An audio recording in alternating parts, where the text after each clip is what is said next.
સુરત સિંચાઈ વિભાગ દ્વારા કાકરાપાર જમણા કાંઠા વિભાગની નહેરને 1 ડિસેમ્બર 2025 થી 28 ફેબ્રુઆરી 90 દિવસ માટે બંધ કરવાના નિર્ણયને the Purushottam farmer cooperative cotton ginning and processing સોસાયટીએ આવકાર્યો છે।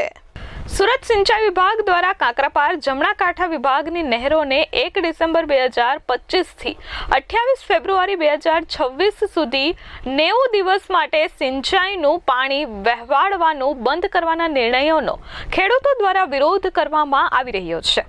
ત્યારે the Purushottam farmer cooperative cotton ginning and processing સોસાયટીએ આ નિર્ણયને યોગ્ય ગણાવ્યો છે। મંડળીના પ્રમુખે જણાવ્યું કે આ કામગીરી ખેડૂતોના હિતમાં છે અને તેનાથી લાંબા સમયે ફાયદો થશે।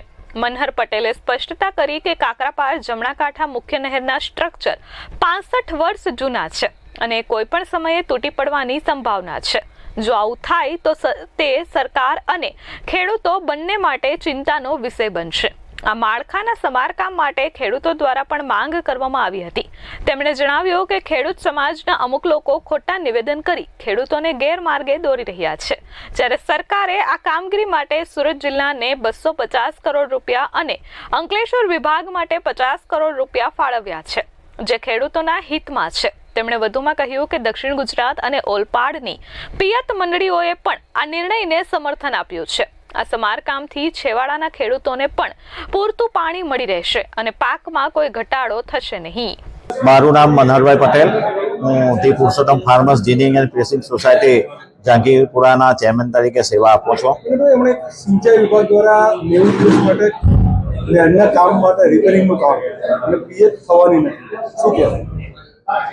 હાલમાં સિંચાઈ ખાતા દ્વારા કાકરાપાર જમણા કાંઠા વિભાગની કેનાલો લગભગ 90 દિવસ બંધ રાખવાનો નિર્ણય લેવાનું સત્તાવાર રીતે જાણવા મળેલ છે। આ જે કેનાલ છે એ 0 થી 53 કિલોમીટરમાં લગભગ નાના મોટા લગભગ 16 જેટલા સ્ટ્રક્ચરો આવેલા છે। એ 1958 થી 1965 ની અંદર બનાવેલા, લગભગ 65 વર્ષ જૂના છે અને આ જે સ્ટ્રક્ચરો બનાવવામાં આવેલ એ મેટલ અને રબરથી એના જે પાયા છે, એના જે પિલ્લરો છે એ બનાવવામાં આવેલ છે અને એની પર વડ છે, લીમડો છે, પીપળો છે, પિલવણ છે, આ બધા જંગલી વનસ્પતિઓ પણ એની પર ઉગી નીકળી છે। જો એને પણ સાફ કરવામાં આવે તો આ સ્ટ્રક્ચરો તૂટી પડે એવી સ્થિતિમાં છે। એટલે સરકારે આગોતરું આયોજન કરી અને ખેડૂતોના હિતમાં 90 દિવસ આ કેનાલ બંધ રાખી અને એના સ્ટ્રક્ચરો નિર્માણ કરવા માટે એમણે સમય માગ્યો છે અને એની અંદર અમારા ખેડૂત આગેવાનો, પિયત મંત્રીના આગેવાનો, સરપંચો આ બધાએ ખૂબ મોટી સંખ્યામાં સરકારને સમર્થન જાહેર કરેલ છે। કેટલા ગામોના ગ્રામ પંચાયતે આમાં બાંયધરી આપી છે?